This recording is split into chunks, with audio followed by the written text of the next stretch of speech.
Why isn't it? Okay, there it is. Okay, now I'm live. Now I'm live. Got the chat on. All right, hope everything's good. Is my microphone good? Let's see. Let me check my settings on the microphone. Check my sound preferences. Yep. Set up good. Test. Yes, it looks good. Now if we can get some people in here. Hopefully everything will go pretty smooth. All the settings look good. We're getting a few people to pop in here. Nobody's chatting yet. Well, good Sunday morning. I hope everything's looking good to y'all out there. I like to see if everybody gets back to work. Let's see if I can change this setting here a little bit. That might be a little bit better right there.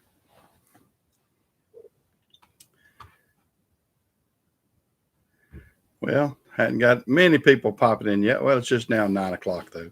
I signed on a little bit early. Hey, comfortable man. Hey, Ponka. There we go. There we get our crowd jumping in here. I signed on just a few minutes, about a minute or so early. Maybe caught people off guard here. I had to get my hat adjusted here. Yeah, how is it? Is everything looking good? The sound good and the video good? I just want to make sure everything is on the electronic end or the digital end is fine. I hope everybody's getting along pretty good out there during all these hard times right now. Are you still working 40-hour a week, Ponka? And comfortable man too. Are y'all still working 40 hours? Are you laid off or? Seems a little more clear. Well, I've got a light. I've been trying to get enough lighting in here. You're not working comfortable, man. Yeah. I'm not too bright, am I? I can adjust that. Does it look too bright? I can actually adjust it down if it is. I bought me and I use it at home. I bought me a light. Yeah, local. That's right. I wasn't thinking about that. You're in the definitely an essential business. I forgot about that. You clean up everybody's mess, don't you, Ponka? So yeah, it's definitely a situation where you need to work like I do. In other words, I bring them all the junk. You take away all their junk. Yeah, Ponka being, hey, Jersey trucker. How are you this morning? I hope everybody's feeling good this morning and getting around good. I want to. I hope we, like I put in my title there. I hope everybody can kind of get back to work and get this stuff straightened out. It's going to take people like us to turn this around, get it straightened out. All the politicians and everything, they can talk all they want to, but it's going to take people like us to get it straight. We're doing pretty good. We're, being an essential business on the Napa Store and also in the trucking end, we're doing really good. So I can't complain. Yeah, I got some new routes. That's always a challenge. I got to get some new drivers. That's my problem. And I'm seeing something on my nose there. I got the high definition camera and I can actually see more of myself than I really need to see here. Yeah, the routes, I got to get it straightened out. It was in a little bit of disarray from the other contractor. He had some problems. That's the reason I bought him. It's a little bit of a distress sale, you might say, and a few things like that. So I'm trying to get things straightened out. Yeah, and getting drivers at this point in time is tough. Even though there's a lot of people laid off, there's a lot of people not working. Uh, Drivers seem to be working pretty good in the Savannah area, so there's not a lot of there's driver shortages down there. I got to be able to allure some people and entice some people to come. Uh, and what I'm thinking is if I can get some people to relocate in the area, it would be a good thing for me. So that's a little bit of what I'm trying to do. I had a friend that I know that's got a big podcast, RVT and everything. He and I had an interview last night, and I'm gonna try to copy it and put it on my site too. And we talked about this, and he has a lot bigger following than I have, so he has an opportunity to reach more people. So I've got to put the word out there and try to get out in the trucking community that I've got opportunity if you want an opportunity to move and come down that way. Yeah, I think there are going to be a lot of lawsuits out there because people are wanting to get back to work. Oh, you saw it, did you? Okay, well, good. Yeah. I hope I come off as just I am who I am. So I guess I came off on his video about the same as I come off on these. I try to be very honest with people and try to be forthcoming and not. A lot of people get on the internet and they try to be an actor, and I'm not an actor. I am who I am, and I hope people like me for who I am. And you're never really going to see, I'm not going to shout and jump up and down and that kind of stuff. I'm too old to put on airs, as my grandmother would say. You don't want to put on airs. And so that's, other words, don't get above your raising. That's some of the old sayings you used to hear and everything. And that's what I try not to do, because you don't want to. Yeah, I don't mind smiling. I'm happy. I try to be a happy person, and 99% of the times I am. I don't have a. I'll tell you one my dad always used to say. He would, if one of us would be down and kind of mopey or whatever, he said, "Son, get rid of that rectomitis."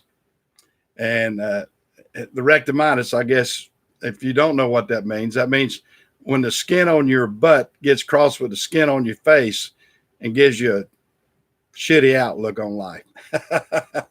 I don't use that word much. I guess I'll get dinged for that or whatever for using that word. And I try to keep my show clean and everything. What I do, and I try not to, like I say, some people may like to go ahead and cuss and go on and do all kinds of things. It's just not my nature, and I try not to do it. And I don't see a benefit from doing it. Now, some people may. The younger crowd, I have some that I think that's what they're geared up for. And there's a lot of things. And of course, that gets some of them in trouble. Like this past week, or that Kyle Larson, the young boy that's a great NASCAR driver. He's a super driver, and he got fired for saying the N word. And the bad thing about it is, like I was reading, one of the songs that got a Grammy last year had 20 times in that song it said the N word. And yet this young man has lost his job.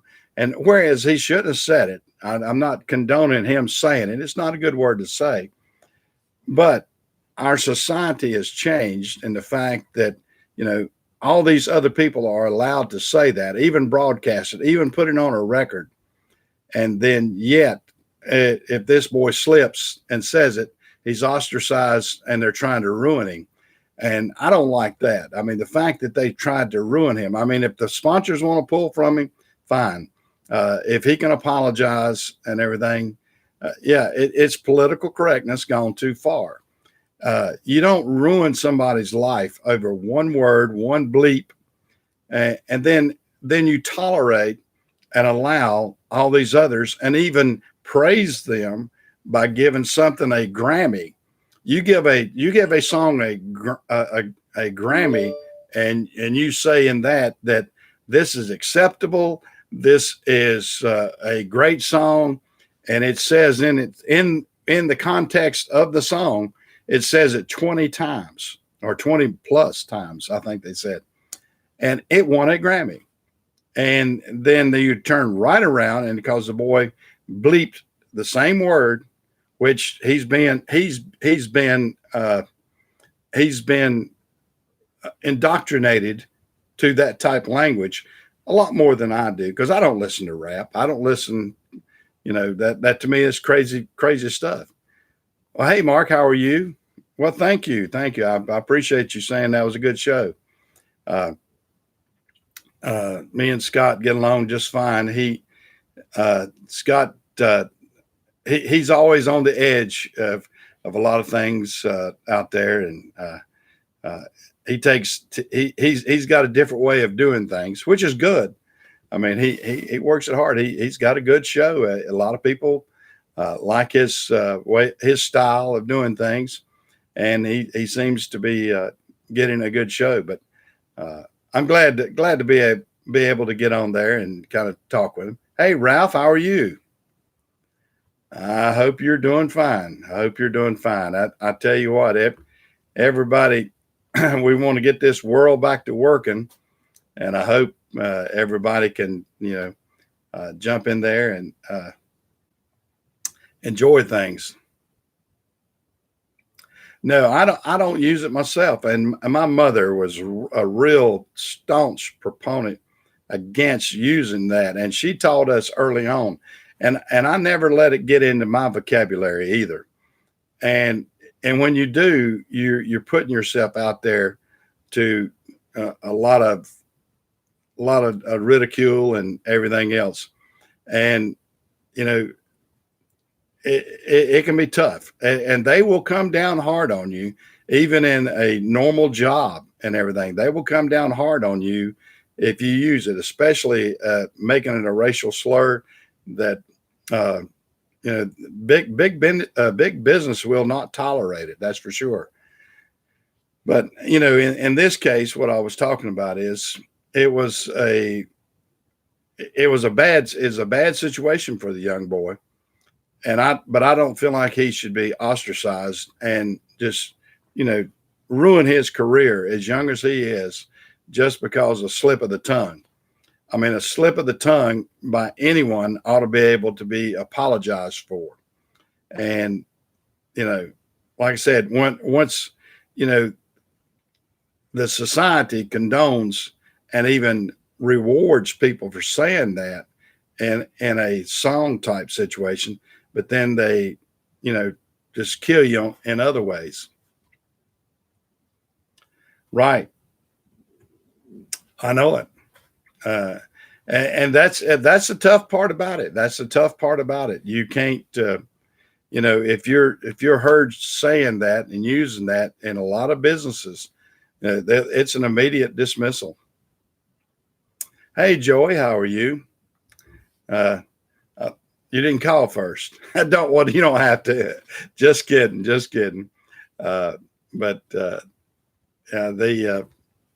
Joey actually called during the broadcast last Sunday, and yeah, and that's the other thing. If it's a bad word, it should be bad for anybody, regardless of their race. It should not be tolerated by one race and then ostracized by another race. I mean, if another race uses it, and because Yeah. I mean, and this is the tough part. This is a real tough situation. I don't like. I mean, like I said, I don't think it's a word that needs to be used in society. And when I say it shouldn't be used in society, I mean in music also. I mean, if it is to the point that it is a non-usable word, it ought to not be tolerated in anything. And that's my opinion on it. I mean, you don't need to you don't need to let anyone use it. You can't say, "Oh, he can't use it because he's a young white boy." No, you shouldn't let the young black boys use it either. It is still the same word with the same connotation, with the same meaning, and just because you don't want the white boy to say it, you yourself should not be able to say it either. And you should have the same retribution against you if you say it.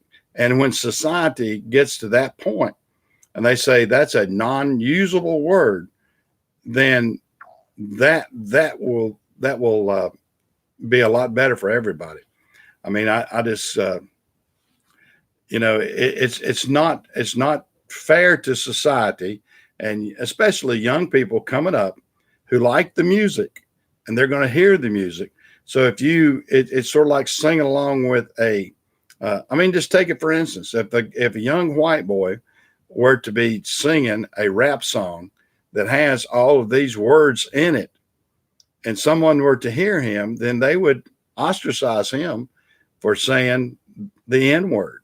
And so I think society ought to not tolerate it in any way, shape, or fashion. I mean, it's not a good word. It's not a good word. It's not a tolerable word. And so if you don't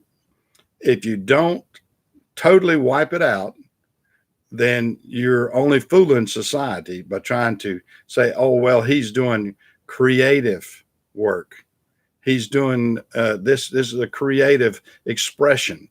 Well, that creative expression should not be allowed if you're going to go ostracizing this person for using it, or slip of the tongue and using it, when mentally the younger people have been indoctrinated by hearing that at too many times.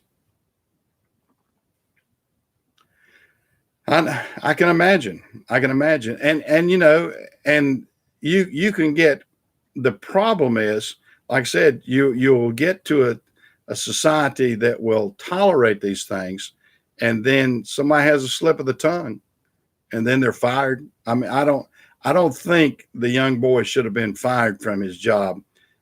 He was sort of out of his element anyway. He was they're doing these racing things, and he wasn't in the he's at his house. He's kind of talking with his friend, and he didn't realize he was being broadcast live, and he had a slip of the tongue, and that's tough. Well, hey, Chris, I haven't heard from you. Hadn't seen any videos this week. I didn't know what all was going out there in Kansas. Has everything been going pretty good? Or have you been blown away with all these wind and dust storms and everything else that's going on? Haven't seen from you. Hadn't seen anything. I get a little bit worried when I don't see uh, when I don't see a video of you. You're gonna have to get out there and make a few more.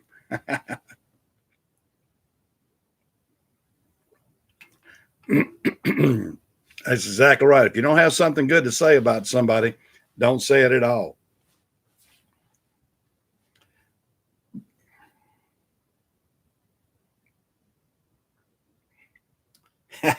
I'm the same way. I thought we might have to call out the local authorities to make sure he's okay. Yeah, yeah, we got to make sure that Chris is okay. Now, is the video coming through good? It looks good on this end. I just want to make sure that I'm not buffering. I've got everything wired up properly, right, and lit and everything else. So I hope everything's coming through good. Can I get a thumbs up and slap the old bell or all that good stuff?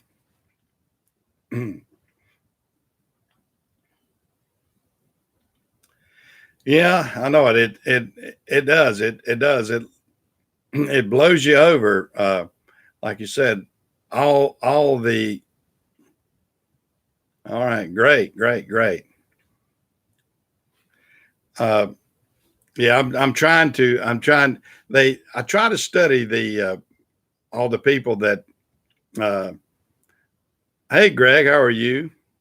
Yeah, I try to study all the people that are good on videos and everything, and all their recommendations of how to put out a good video. And I've got try to have good lighting, good camera, and I do it over here at my Napa store because I got a real good uh, uh, internet system over here. At home, I've got DSL, which sucks. It literally just sucks. It's just it's not good at all. I can do it fairly good at my shop because I've got a repeater in my shop, and I can run off of my Wi-Fi of my phone. But if y'all like it, I kind of prefer coming over here because I know the system is pretty good. Greg, are you feeling way better now? Is your sickness going away? I hope so. Anyway, well, getting all the emojis out there, aren't we?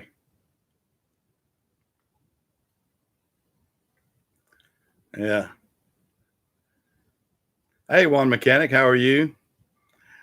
Yeah, I'm trying to keep up with everything here and try to keep up. Hey, Kevin.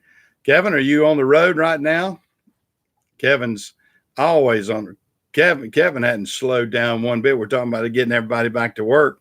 We're going to have to give Kevin a vacation. Every time I chat with him, he's on the road here. He's on the road there. He's probably rolling this morning too, and everything seems to be going pretty good for you, isn't it, Kevin? So I'm trying to keep everything rocking and rolling here, and I tried, and trying to keep it. You're in Tulsa. You're in Tulsa. Yeah, yeah.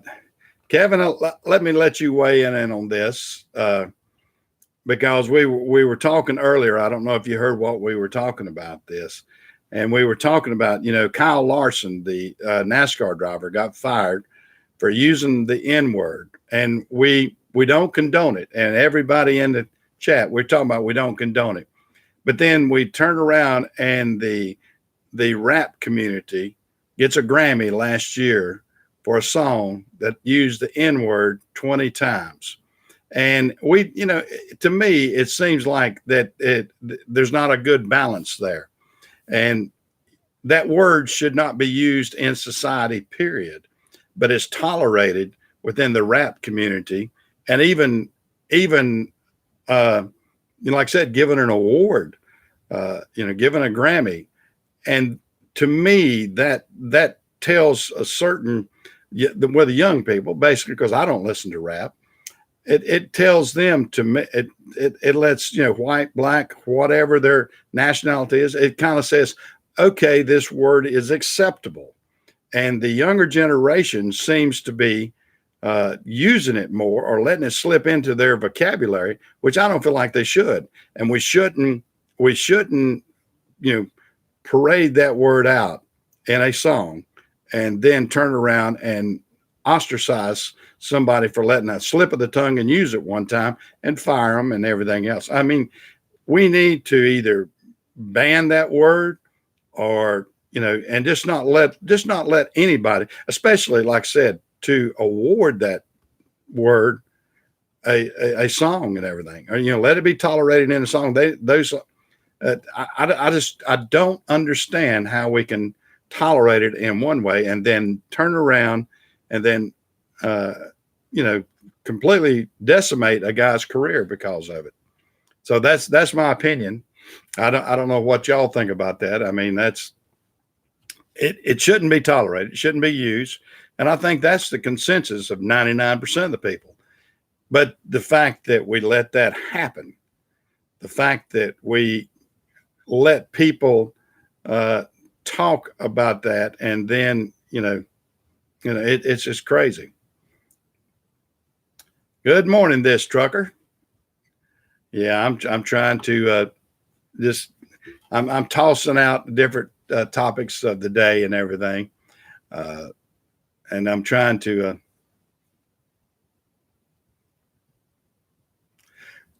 Well, and I think the general consensus is we shouldn't use it at all, but we shouldn't tolerate it within the music community either, because I mean they are promoting it and they are saying, "Oh, it's okay to use it because it's artistic," and then and a lot of people, and I don't know for sure myself. A lot of times they say that's prolific within these communities, and it shouldn't be. It should not be tolerated. Period. I mean, if it's a bad word to be used, it's a bad word. I mean, you don't say it's bad now, but it's okay here.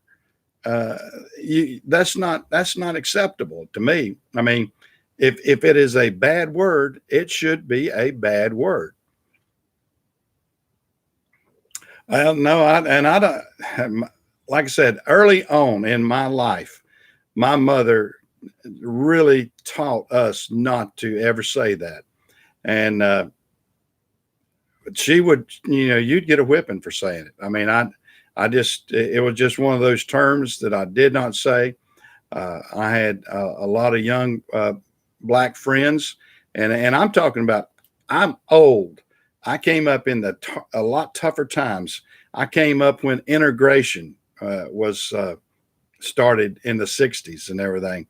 So, and but some of my best friends, and also my shop foreman is a black gentleman. I employ 25% of my drivers, if not more, maybe 30%, uh, or maybe 40% of my drivers are black. I've got black, I've got some Hispanic, and the white race is probably almost the minority within my truck drivers. Hey James, how are you? Well, society in itself is going to have to regulate it, but like I said, uh, you can't ostracize somebody and just decimate his whole life because of one slip of the word, and then tolerate so much of it in the rap community and other societies. I mean, it's tit for tat, sort of. I mean, I realized the boy should have been penalized, and he has been, but you don't try to decimate him and completely wipe out his career because of one slip of the tongue. And that's just my opinion. I mean, I think he's not a bad person. Had he shown other tendencies of doing things like that, probably so. If he was a roughneck, and people say, well, he does this all the time. I was waiting on this to happen to him, blah, blah, blah, all that sort of stuff. It's I can understand it. And I understand the right of the business community to do what they want to do. If they feel like that he has been such a bad example that they want to pull that from him, that's their right. That is society. That is what the capitalism is. I mean, if you don't adhere to their guidelines, and he knew the guidelines, so he made the mistake. He's the one that overstepped it. Uh, he should have not had that in his vocabulary.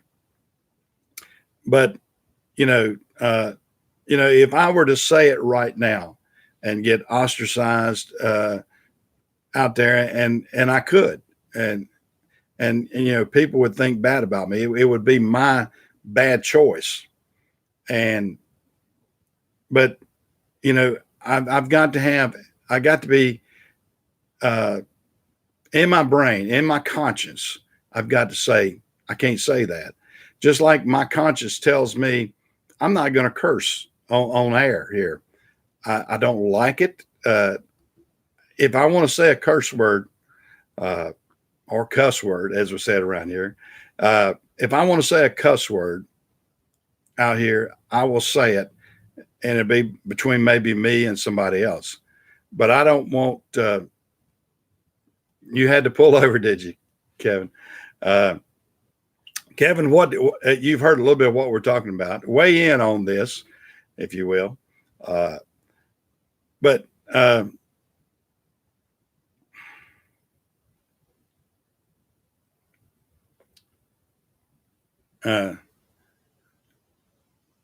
you're gonna be wide open. Okay, that's good. That's good. Uh, I hope you're out and ready to go. But I feel like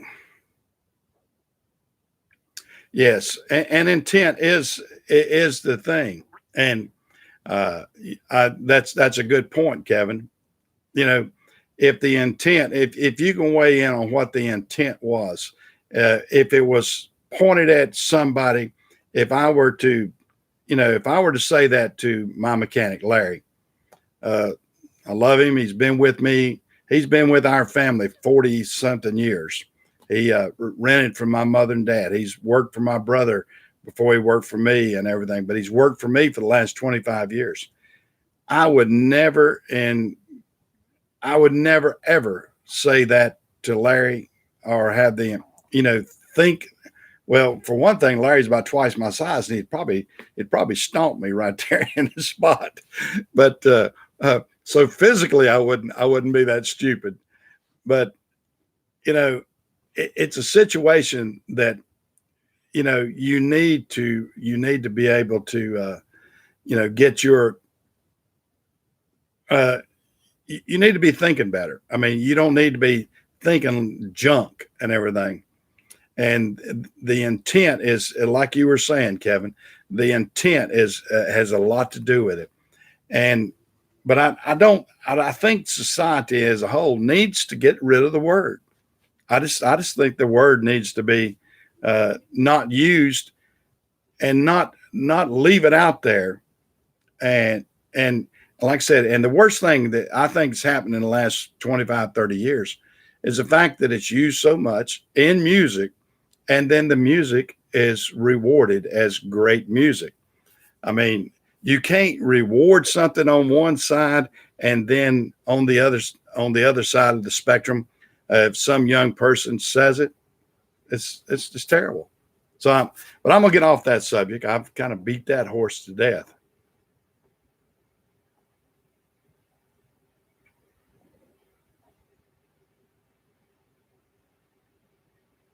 Right.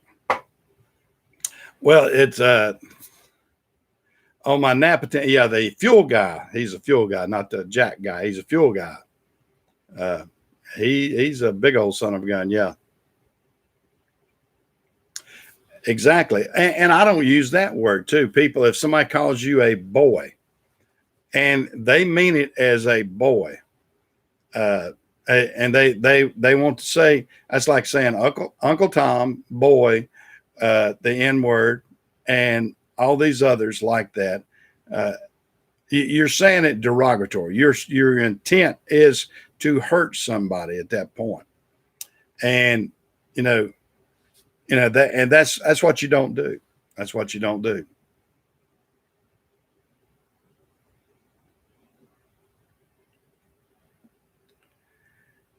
Yeah, and and but that's tough, and it's tough to hear that. Like I said, the more you tolerate it in society, the more that it's going to be misused and by other people and other people. And I don't even think that young man. I don't think Kyle Larson used it. I mean, I didn't hear it myself. I kind of heard some excerpts. I don't think he was using it to insult anybody. He was using it in the slang term, just like if it were used in a rap song. But yeah, fuel guys are big boys. Yeah, I'll tell you. If y'all have ever seen Landon, we're kind of speaking of Landon Walker there. Landon is a very big boy. He was a lineman for Clemson for 4 years. He was a starting lineman for 4 years, and so he's definitely big. He's a definitely big guy. I think Landon's about 6'6", 6'7", and he's actually slimmed down for a big guy. He used to be up in the 300s, and I think he's down to about 280 now. But 280 on 6'7" frame is slim, and he's muscular. He's real muscular. He has to grab those 13 gallons of fuel, and if you think 13 gallons of fuel is not heavy, pick it up. Go 5-gallon bucket of fuel if we're fueling something. More than double that, and that's what you've got for these guys. They pick it up and they put it right over their shoulders, put it into the race car, and grab another one. Do the same thing. It's you have to be strong. I can tell you that.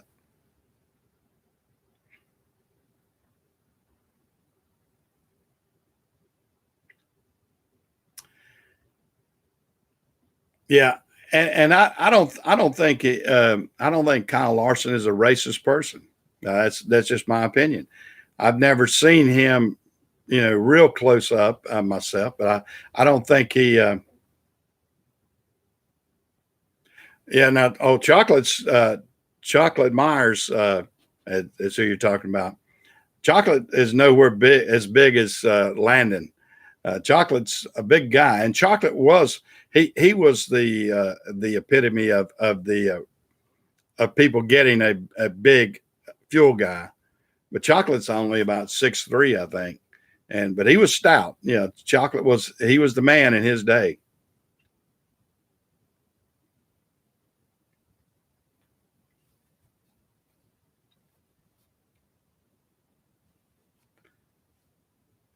And that's a little bit of what I'm saying, Kevin. I mean, you've got, like I said, I grew up in the '60s. I grew up, and we learned to, not to do that, and especially when we integrated to schools. And I could show you my high school reunion. We had our 50th last year, and some of my best friends were the black students and they're still my great friends to this day. And I have, like I said, I have a lot of employees that are black. I try not to get into the race situation, and I definitely have a respect for them and would never use that word. And well, great. I'm glad you're here, Hurt One. I hope you can sit around and listen to us. I chat about everything. I try not to get too controversial, and we're actually on the edge of doing one little controversial thing right now. But we try to. I think if society in itself would just get away from using that and not, I guess the biggest thing that I have against it is the fact that you can turn around and give something a Grammy that says it 20 times or 20 plus times and say, oh, this is the greatest song of this category. And then it has that, and it's mainly about speaking about that. And I know everybody's going to say, oh, that's artistic license. Well, there comes a point in time where if you continue to give that word give it credence, give it cred, you might say, then you're going to have it slip up into the natural vocabulary of maybe not everybody it was intended to be for. And the young people, they're migrating to that music, so they're going to hear it. And that's what sort of disgusts me about it. I don't like that. You disagree with that? What do you disagree with, Comfortable Man? You don't think that it's? I mean, which part of it? Let me know.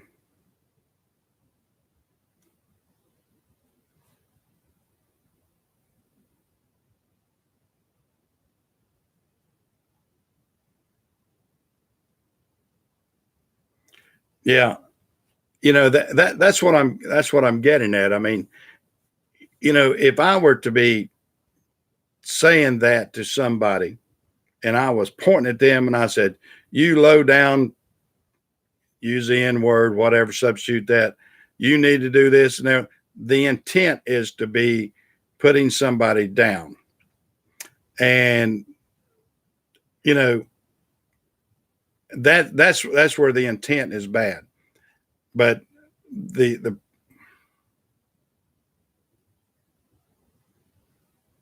yeah, well, I agree. It is a double standard, and I don't think. Hey, Ag Tech, how are you this morning? And I don't think we should have that double standard. I think, you know, if the standard is don't use it, we don't tolerate it. We should, when that word is used, even within music or whatever, we should say no. We don't need it. You don't need that word to express what you're saying, and that it shouldn't be used.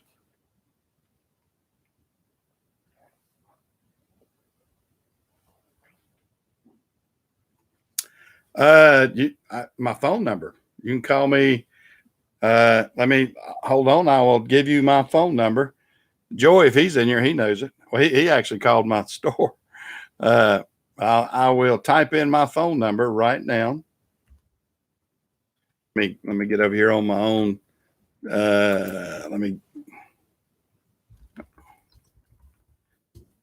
And I've got it on most of my things, but my phone number. Of course, wait till I'm off here before you call me. And there you go, right there. That will get me 24/7. But I prefer not having too many calls at 2 a.m. I get enough of them from the drivers. I get drivers that'll call me, and I keep my phone on. It's right here. You won't. It's like an appendage to me right now. I always keep my cell phone with me. If I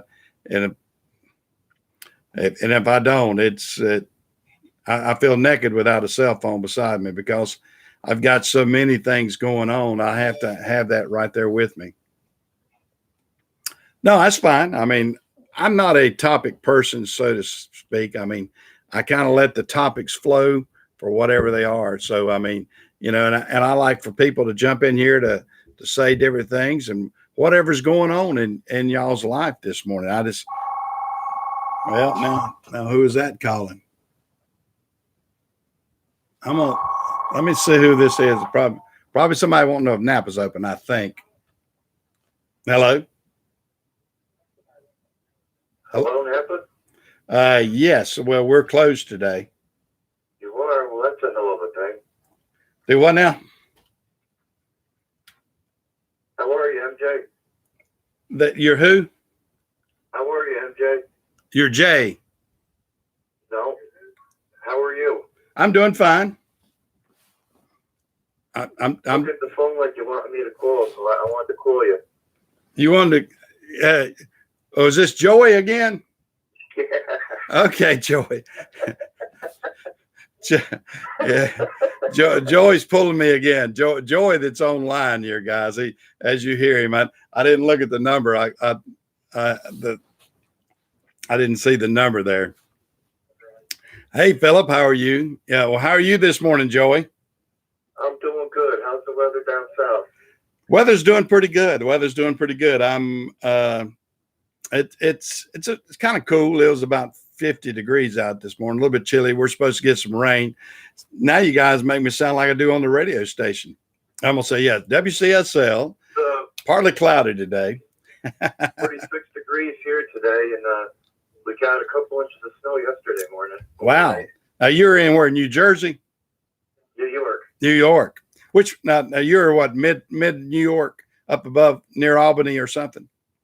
Yeah, I'm between Albany and Kingston. Yeah. 30 miles south of Albany. 30 miles south of Albany. Yeah. So it'll take, well, when's it going to be spring up there? About July? It's supposed to be spring now. Yeah, I know it. It gets tough. It gets tough when when winter lingers on for a couple of months, it gets tough like that, doesn't it? Yeah, it's been in the 50s and 60s. It's 3 inches of snow the other morning was a fluke thing. Yeah, I guarantee it. Everybody's mowing their lawns, and then all of a sudden, everybody had their snow blowers out, plows going, and Wow. salt trucks are out. Welcome to New York, home of the potholes. Oh, me. All right, well, you have a good day. We'll catch you online. All right, thank you, Joey. You can get back online over here. All right, see you. Yeah, Joey. I could hear the podcast in the background a little bit too there. Joey, he called in and kind of spooked me last week, so he did it again this week too. He got my regular number here at my Napa store, and called in. My email. Okay, I'll give you my email, Ralph.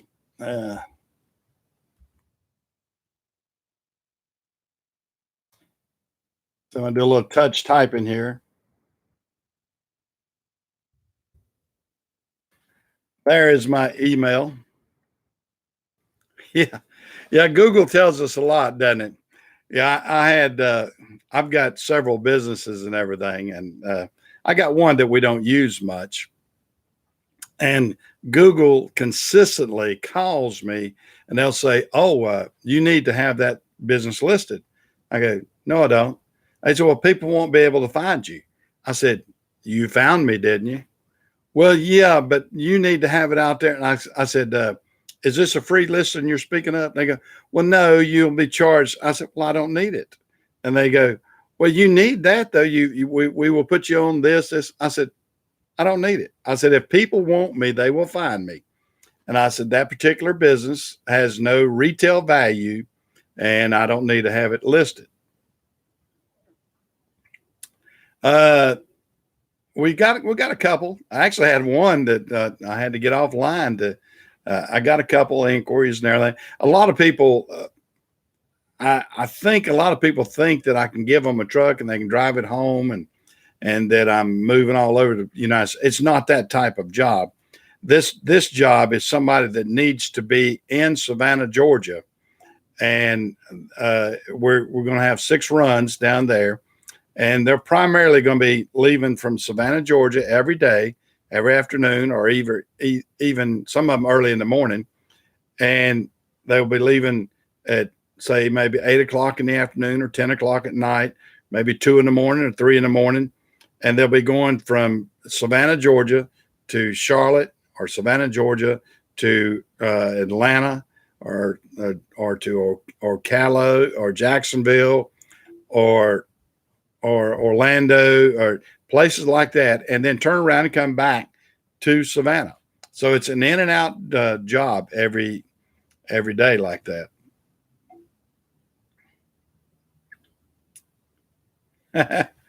Yeah. CP's he's a little bit further up the road, isn't he? CP's a mess. And we're talking about the people that are not, if you're in the tool community, and I like to be involved in the tool and the trucking and everything. I chat with a lot of different ones. CP is a character, and he's a truck driver. He's a mechanic by trade, and he also has his CDL, but he lives up in Iowa. So that would be a little bit fur for him to drive, as grandma would say. Any growing pains as far as me and the business? No, I mean, I continually kind of push the edge on that. I try not to jump off and grow too fast. But from time to time, you're going to have growing pains. I had growing pains when I bought the Napa Store. When I bought the Napa Store, and which I will tell you this, which is still a sore subject to my wife. My wife did not want me to buy the Napa Store, but she kind of likes it a little bit better now.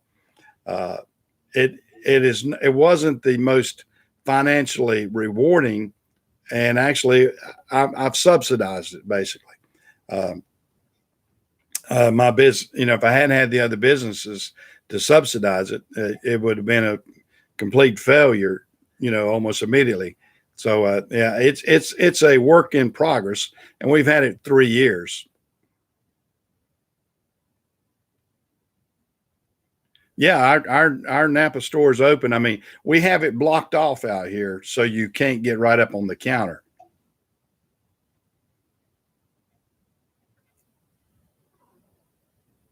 No, we haven't gone to that extent. Now, where are you located at, Hurt?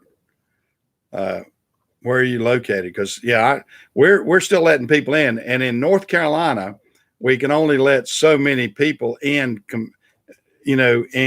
in conjunction, and this is actually starting Monday. Uh, it depends on your square footage, but we've got it blocked off.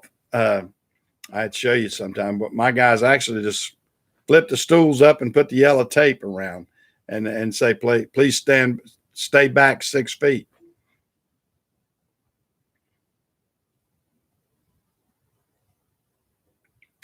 Yeah, and you understand what I'm talking about, Chris. You know, I don't look at it as, am I getting rich off of this? I'm looking at it further down the road. And then people say, well, aren't you getting a little age on? Yes, I am. But I'm still, I have that mindset. I never want to have I'm going to quit attitude. I'm going to hang it up tomorrow. Could I do that? Yes, I could. I'll be 69 years old in 2 months, June 28th. So y'all remember that. Write it down. Get your birthday presents lined up for me and everything.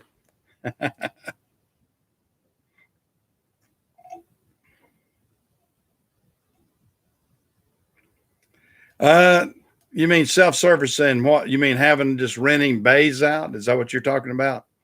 I mean, some people do that, but it's and I've actually, I own a old Ford dealership. So what I have here is a Napa store. I remodeled an old Ford dealership, and I have 12 bay doors right beside me here. But we actually have product out there, and I've run out of space because this store was way. Well, I just increased the size of the store. I went from a very small Napa store building, and we increased about $1 million in the inventory. So we're using up a lot more space now.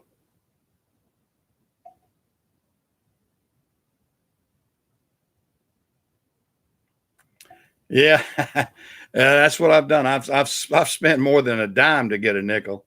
Seems like I've spent $2 to get a nickel almost. Uh, yeah, the liability on that, Kevin, is from what I read, the liability can be tough on that because you're going to have insurance for everybody, or require them to have insurance and have that on file, and then they're responsible for their bays. It's not as easy as, I mean, I know where you're coming from, and but the liability gets tough on that, and some people do it, some people are successful, but I've heard some nightmares about it too. So it's whatever your threshold for pain is, you might say, because you could have. And for instance, I will tell you that before I bought this building, there were people that were actually renting the bays out here, and they had nothing but problems from it. Well, thank you, Mark. Thank you, Mark. Mark has been over here. Mark lives about 12 miles from me, and I appreciate the compliment.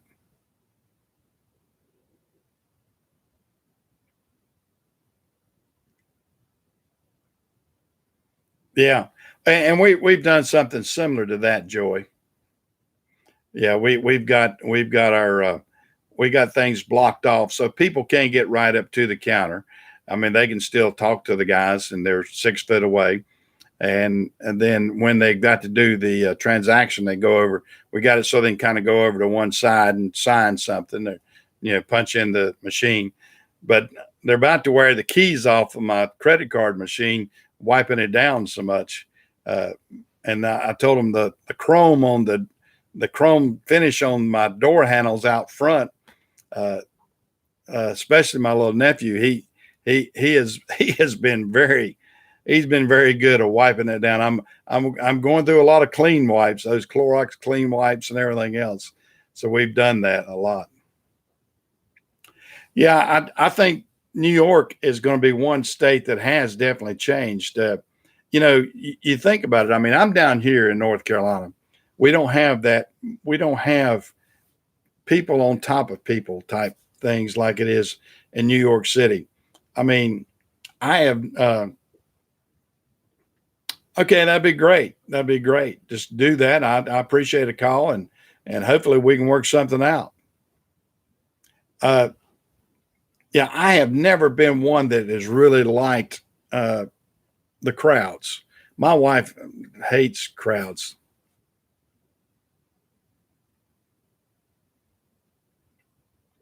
Yeah, and that's what I'm talking about. It can be a challenging thing to have something like that, Kevin.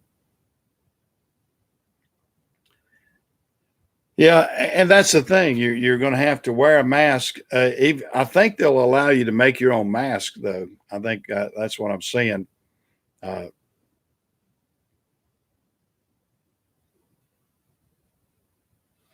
there's 90 cases. Yeah, and that's like us. We've had that. And here's the thing that's bothering me right now.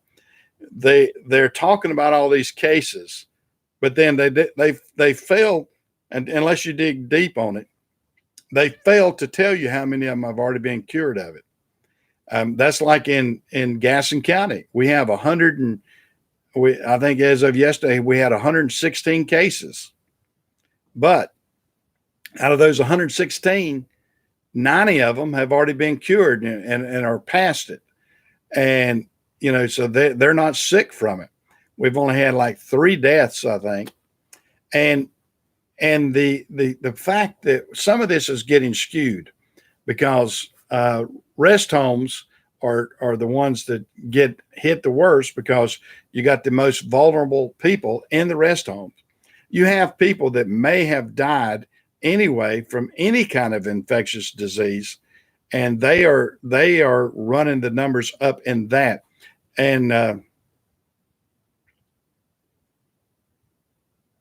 yeah, and this is the things. The reporting of this is not being true to the word, I don't think. Yeah. Well, and New York City is gonna hurt worse than any one particular city, I think, in the world, because of the fact it is so dense of a population, uh, and the Republicans would probably say, yeah, they're dense in other ways too, but that's a whole different thing. Uh, but the population is so dense that and the lifestyle is so uh, dense. I mean, think about it. I mean, the subway system in itself is a petri dish.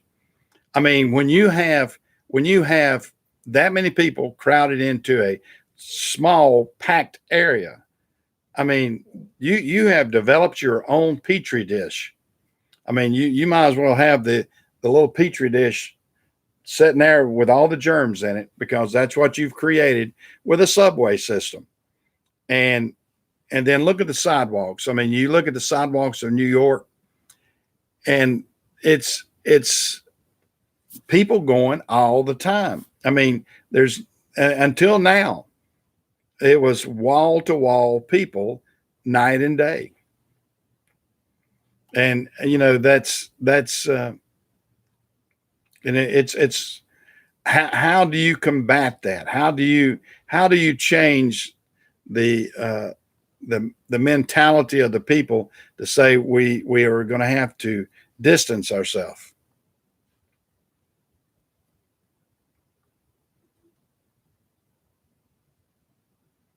Yeah, and that's the thing, and and we're getting so many crazy politicians out there right now. I mean, I've heard some of them in Michigan, or I believe it's Michigan or Minnesota, that have say they live in the city, say one of the major cities, but they own a cabin in the unpopulated areas of the state, and they want to travel there to get away from it and to have a weekend to themselves, they can't do it. Their governor has, I think it's Michigan, has passed a law that says, or not passed a law. It's not a law. It's her decree, I guess you might say. That's what she wanted. It's crazy. Yeah, it's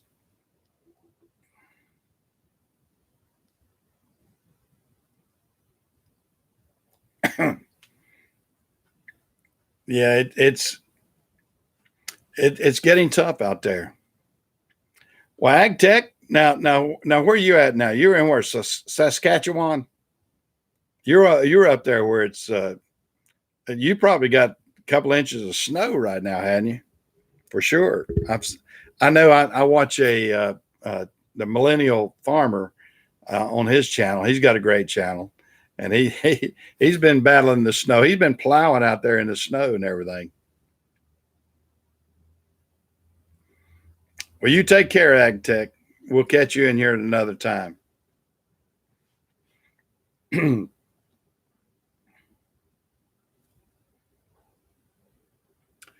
Well, and you know that's something too. I have never been a smoker, and I don't have that problem. I ran track, believe it or not, in high school. I know you look at this picture of a great body here, double chin and everything else, and yeah. But I actually have some pictures of me when I was slim. In high school, I weighed about 145 pounds, and I told my wife one time, I said, honey, just think, I'm twice the man you married. Literally, almost. You've been watching a lot of the hot shot trucking. Yeah, hot shot's it's a different lifestyle too. I mean, you got a lot of them. I had a friend that did that years ago. I'm talking about 20 something years ago. And he did it for a while, did okay with it. But he was having a lot of cutthroat situations. I mean, it's very unregulated. I think I don't think, I think you're at the mercy of whatever. And you get to from one location to another location, and then you're going to have to hope that you can get back with a load so you can get paid both ways.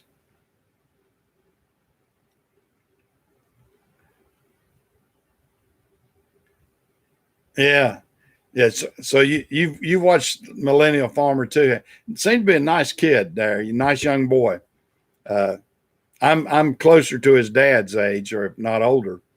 Uh, but yeah, I like his channel. He puts on a pretty good show. He's worked it hard. He's got a big channel.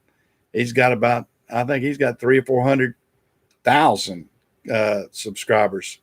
I just got a couple thousand. I'm nowhere near to the size of somebody like that. But I'm thankful for everyone that I have, and I hope that all of the community within that we chat will share. If you've got a site, I know like we were talking about Chris with Outcast, we want to help grow Chris's channel, and I'm trying to think who else has a channel. AgTech, do you have a channel? I can't remember, but if you do, and check out everybody that's got the blue tool, and see if they've got a channel. And yeah, I've listened to him, and he's a pretty fun guy to listen to. Yeah, I was. Yeah, he'll let some slip every once in a while. He got his tractor stuck yesterday, and he'll throw one in there every once in a while. Oh, well, no, I haven't seen that now. It's called Off the Husk. I bet that is a little bit risque then, isn't it? Are you working on getting your channel? Now, are you doing primarily mechanic work for the big, farmers and everything in that area?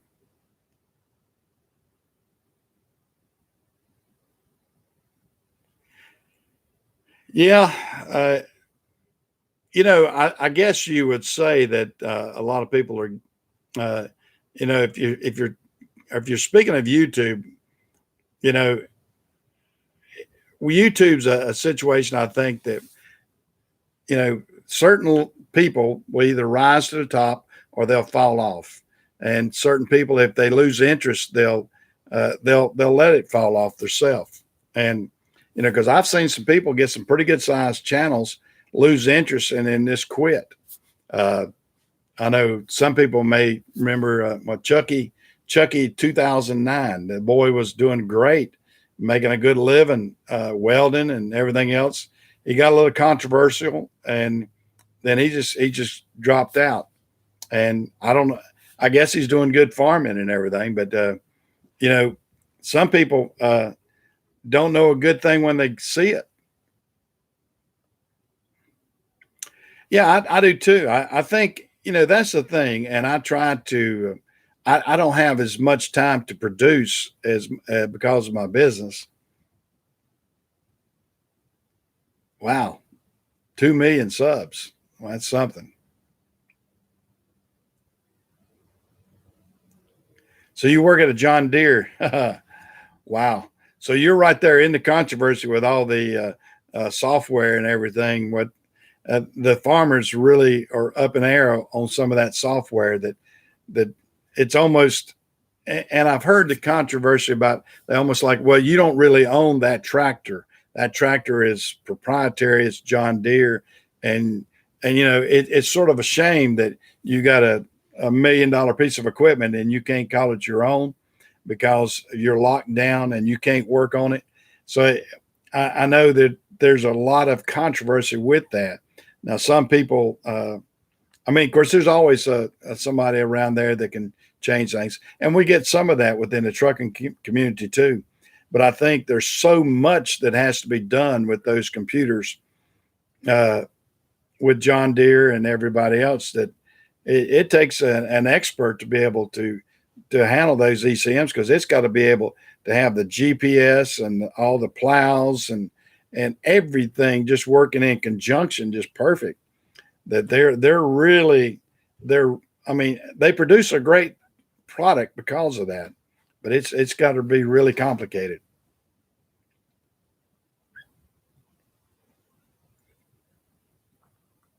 Yeah.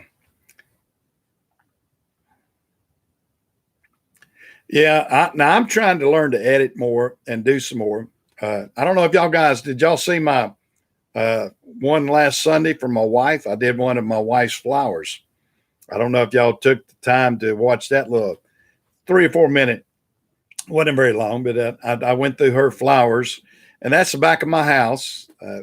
That's the pond in the back of my house, and we love it down there. And I ran across an old video, an old 8 millimeter video of my family, my wife and myself and my 2 children, as we were building that house.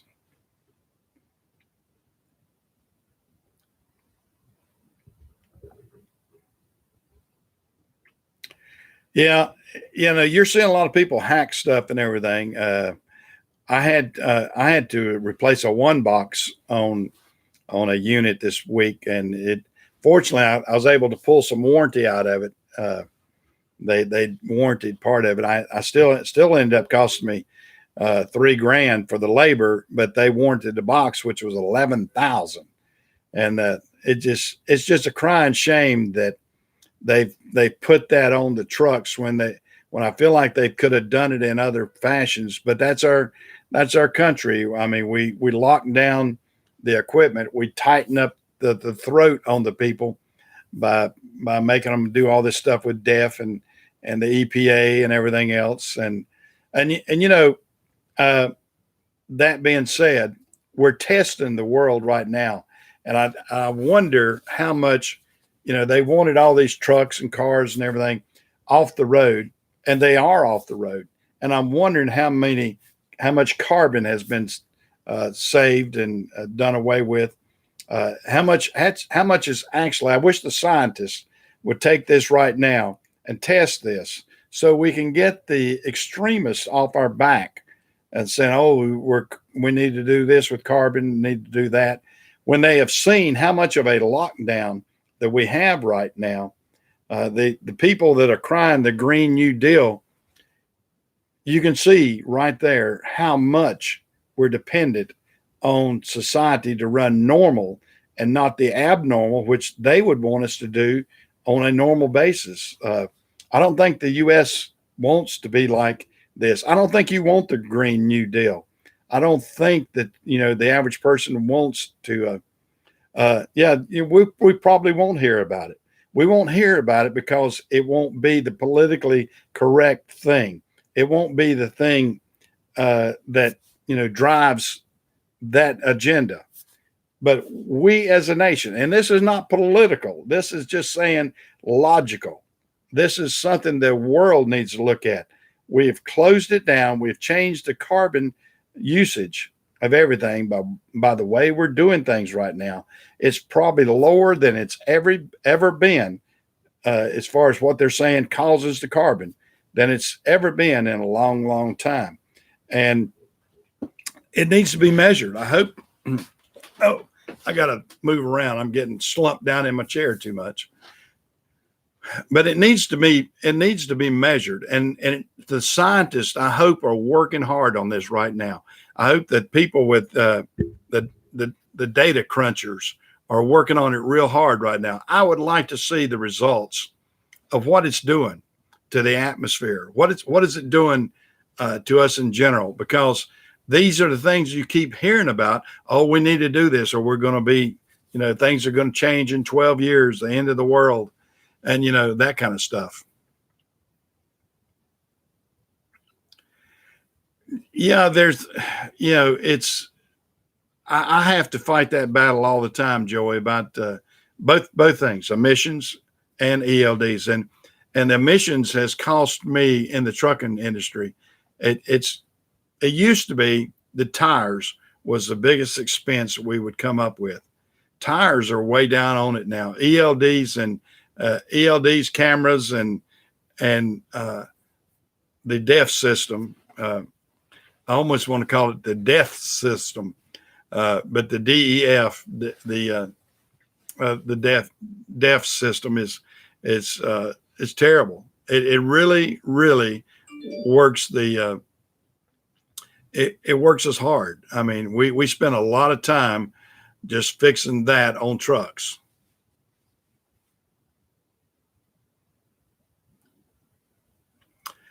Yeah, I mean, and that's the problem with these naysayers like that is they want to push that agenda until you actually can, tell them different. Yeah, you can't buy glider kits. I think have gone. I mean, I actually own 2 gliders. I bought 2 2016 gliders that came out of Iowa, of all accounts, and they had the older 60 series Detroit M. Great trucks, love them, but I'm gonna have to weed them out before long because they don't have all the new technology. In 2024, all my trucks have got to have the new technology, the forward collision technology. So I've got to weed all of them out. I'm gonna have 2 great trucks. I'm gonna have to sell one day.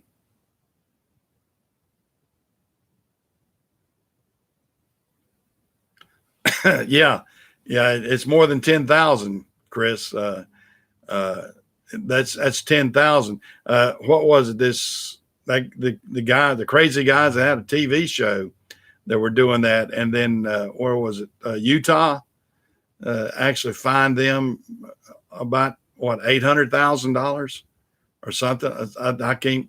I just picked up on small bit. I don't know. I don't have the facts right, so I'm just guessing. But it was a tremendous amount of money. I think that the state of Utah fined those guys. Yeah. Well, right now I'm still driving. Well, they're 2016s. They're Cascadias, and they've got the 99 model Detroits in them. And I found those, and unfortunately, like I said, those went away. But they're great trucks, great looking trucks. I mean, they had all the bells and whistles, sleepers, tandems. Great looking trucks. Actually, if you want to see one of them, you on the little icon that shows my picture, that is one of my gliders. That is, I don't know which one it is. It's either 130, 133. It's either 420 or 896. That's the two numbers, the last three numbers of it. That, but one of them that's on the, if you enlarge the little icon that shows my Think Trucking, that is one of my gliders.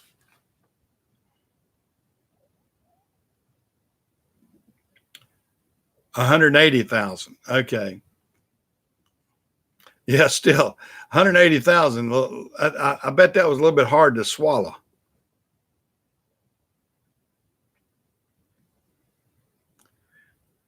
Yeah, that may be what I was talking about, 800,000 there. But yeah, it's I had to put this one box on my truck the other day because and I've got guys in this area that will delete.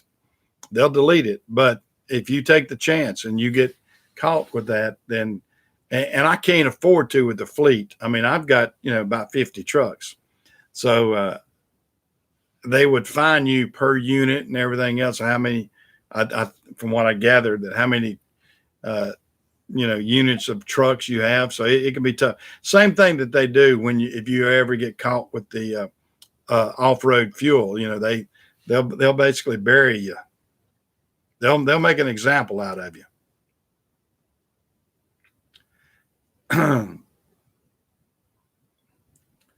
Yeah. I don't I don't go to New York State. I can tell you that. A lot of I have they give us the stickers for New York State. I got I believe it's called a HUT sticker, HUT sticker, and they put that in my box all the time. And they said, "Well, here's your HUT." Excuse me. I'm not sick, just coughing, allergies more than anything. But they give me that HUT sticker, and they said, "Well, here's that HUT sticker for your new truck." Okay. Don't need it. You can give it to somebody else. I said, my truck is not going to New York State. I don't go that far. No, I don't have fuel at the shop. We get our fuel at the terminal. I don't want to get involved of of having that and having a situation where you can have a fuel spill and everything else.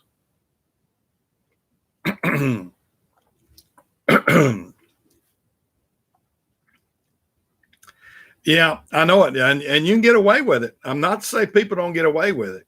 I mean, I know a lot of guys that are in the logging division, and they have so much logging off-road fuel out there, and sometimes some of these guys are slipping in. And I've seen them. People. I've heard of people. I heard of one case where a boy had a pickup, and they basically confiscated his pickup.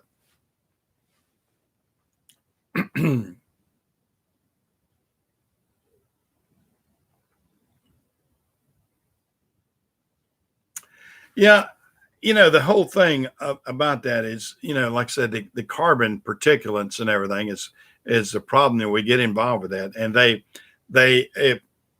I'll give them this. They learned a lot of technology about this, but I think the application could be done differently. They're restricting the power of the engine, and they're restricting what a lot of things that would perform better by putting on the regen or the DEF system. And, I feel like that it could have been done better, but, I'm not the engineer. I just have to live with their engineering decisions.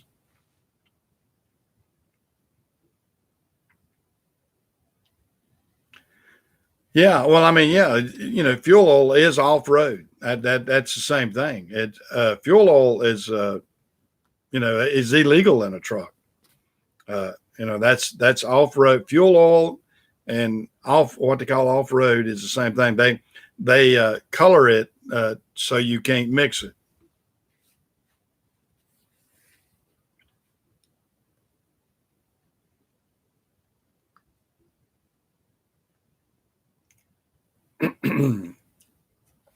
Yeah.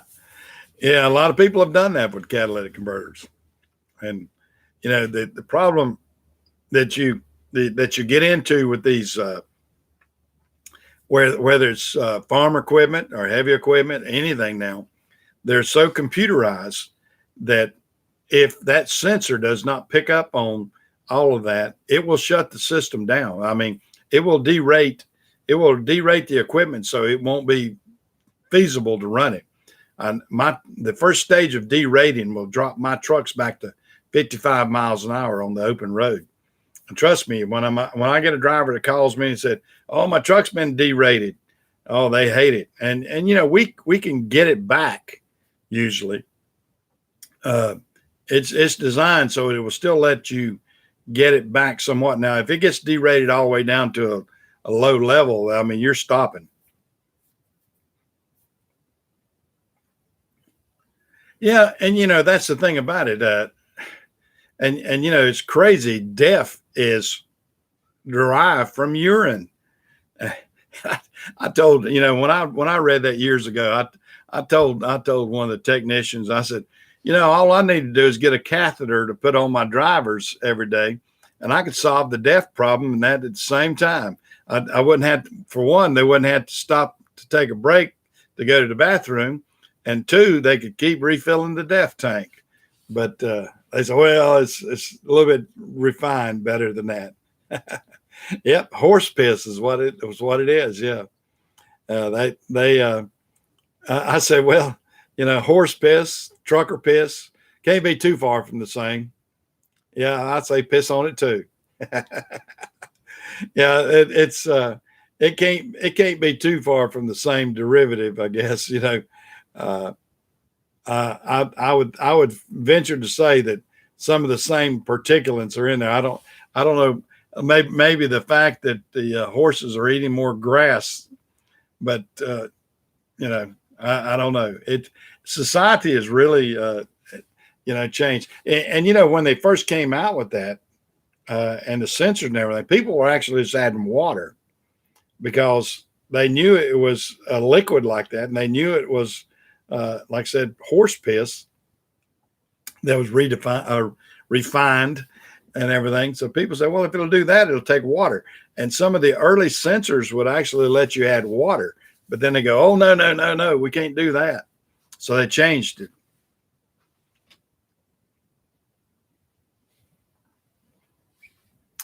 And I've heard that too.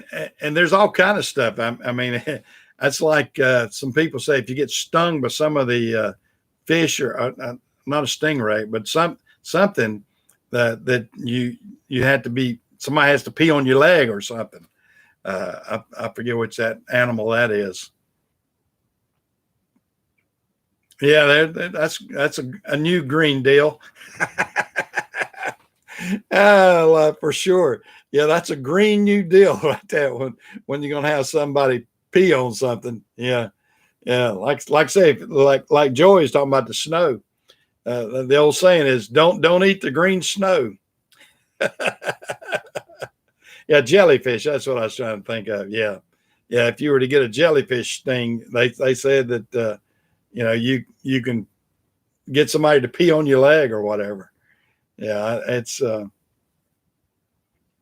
crazy. It's crazy, and that things are crazy, and you don't want to kind of boo-hoo at some of the old technologies.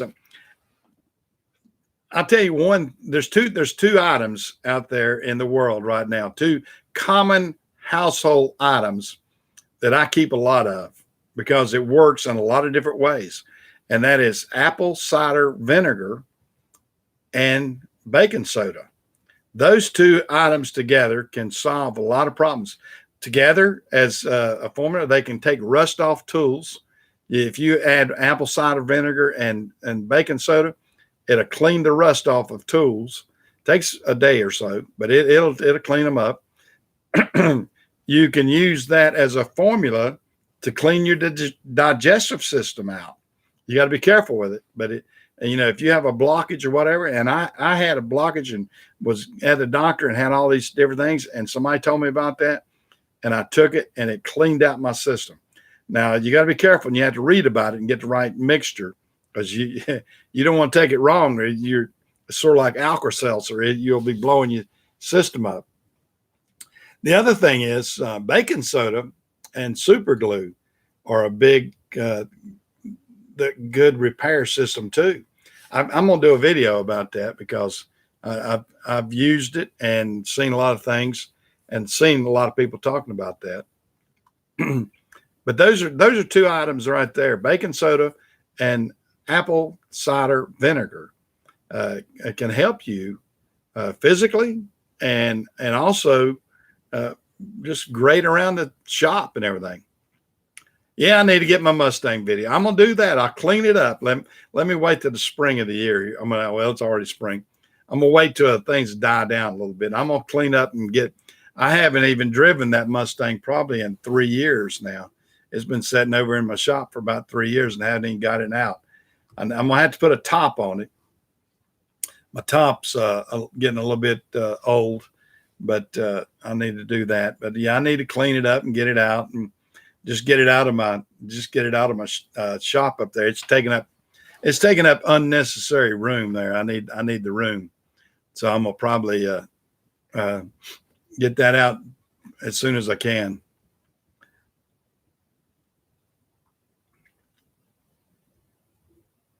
yeah, that inline six. I'll tell you what, it'll jerk your head back.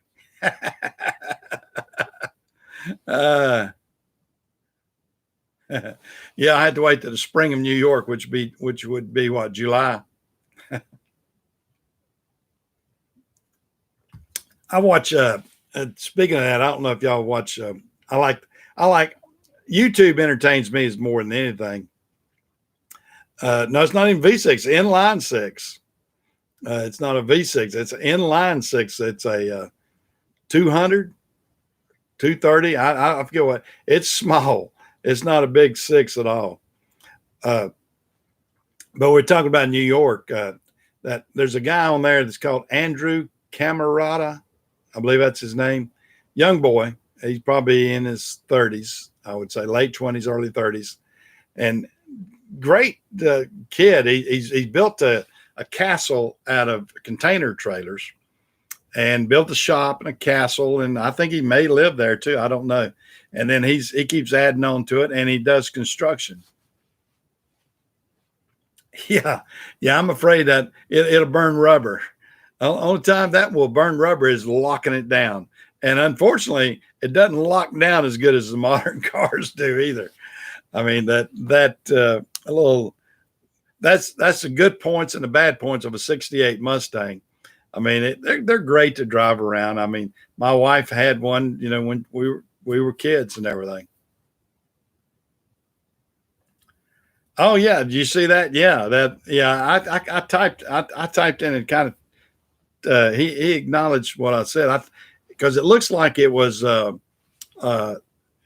I had to guess, that was probably about a 67, 68 Rio, because they were called Diamond Rios for a long time, and then they changed it to Rio. So I'm wanting to say that that was about a 67 model. But yes, you get the real old ones. They were called Diamond Rio.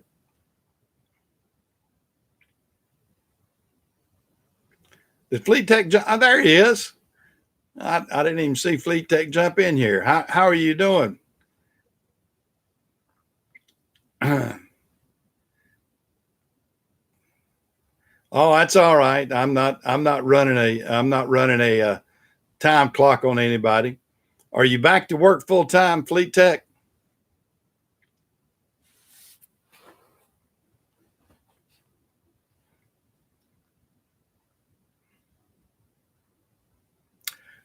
Yeah, I know it. I like watching the shows. He throws everything into it.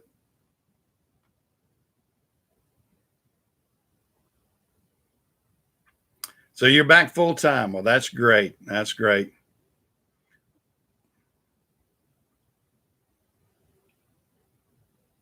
A guy that's making respirators out of sprinkler parts.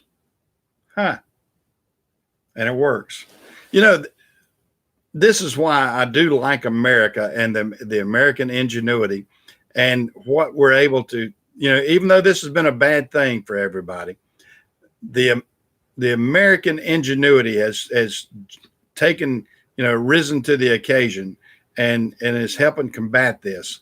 And I think that's such a good thing. That's a good byproduct of what has happened to us as a society is the fact that people are able to to jump in there and say, hey, I've got this product. I can do this, this, and this, and help society.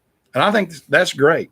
And it's American people, and that's what we have got to get back. We've got to quit being a service society and actually building things right here in America. If I don't say anything, I want to say that we need America. And ag tech, since you're from Canada, I'll say Canada too. North America. Let's make it North America.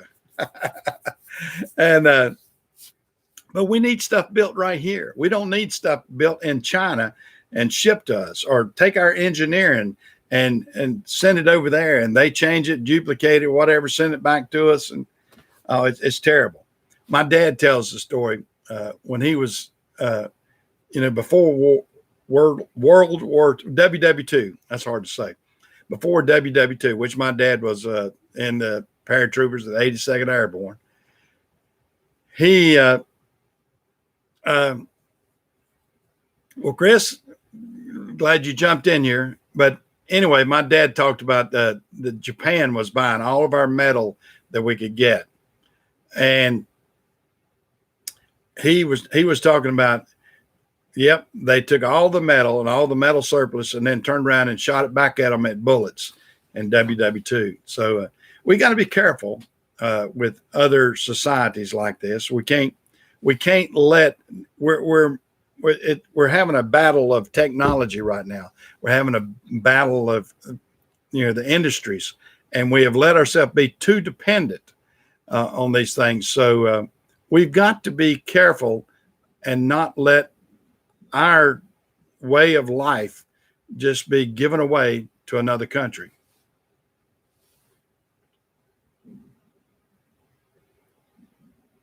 We do need to buy local. We need to, if we haven't been taught anything, we ought to realize how important our fellow man is to us and whatever they do for us as far as, and a lot of it has happened.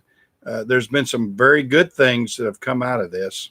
I mean, we're lucky in a way that the internet has gotten so large that people can work from home now. 15, 20 years ago, we couldn't have done this. We've been able to keep society going because certain things, now it may not have the productive outcome that it should have in an office environment, but we're able to do a lot of things that we couldn't 15 or 20 years ago because of the internet. Yeah, I mean, if we haven't learned anything, we ought to have learned that we have got to come together as a society, in America, and say we need to, think about us first. Now, everybody fusses at Trump about his MAGA hat, but he had the right idea. We need to make America great again for that reason. We need to have businesses here. And if this did not prove that his theory was right, nothing has. I don't care what your politics are and whether you vote for him or not. We need to have that attitude. We don't need to have the attitude that we can give everything away, whether it be our technology and all these different things like that. We need to have America as a whole come together. We do need to, we're wasteful and we are, and we need to build product right here in the good old USA.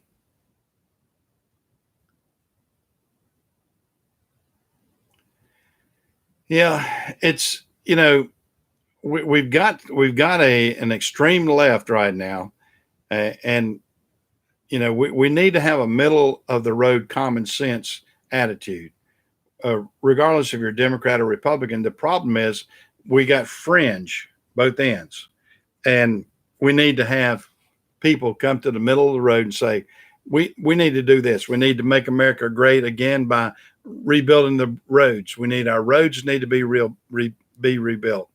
Our bridges need to be rebuilt. We need to get manufacturing back into the United States. And we especially if we have not learned that over this pandemic, we haven't learned a darn thing. And if we go back and fall back into saying, oh, well, it's okay, we're back up to level we need to be. No, you need to be at a level saying, we won't ever let this happen again. We need to be at a level that says we're going to be prepared and we're never going to let that happen again, because that has been one of the biggest hurts on society. That's been one of the biggest problems that we had, is the fact that we were caught with our pants down, you might say.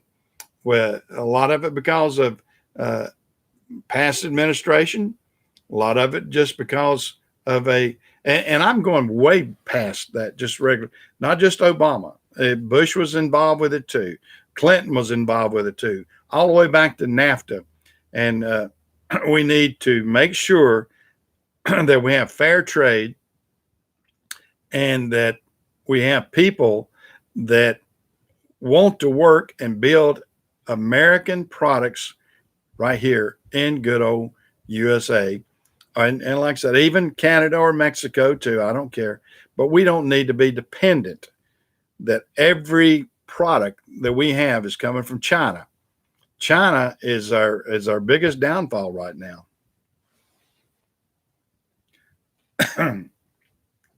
Right.